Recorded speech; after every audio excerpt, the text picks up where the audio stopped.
गोपीचंद पडळकरांची शरद पवारांवर जोरदार टीका आहे।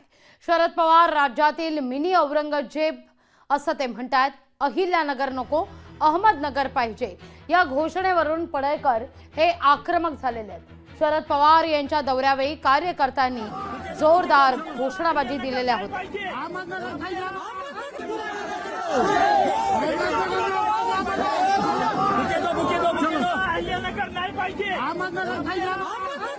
एवढे नेते पुण्यश्लोक अहिल्यादेवी नगरला आले असतील, एवढे कार्यक्रम झाले किंवा तिकडे संभाजीनगरला आले असतील, इकडे सगळीकडे राज्यभराचा विषय ना, तिथं कुणीही मागणी केली नाही।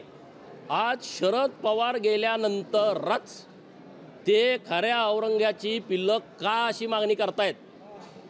हा मिनी औरंगजेब आहे असं माझं म्हणणं आहे। शरद पवार म्हणजे हा मिनी औरंगजेब आहे, मिनी औरंग्या आहे आणि त्या खऱ्या औरंग्याच्या पिलावळींना यामध्ये औरंगजेबाचे काही गुण दिसत असतील, काही अवशेष दिसत असतील त्यांना, म्हणून त्यांनी तिथं घोषणा केली असेल।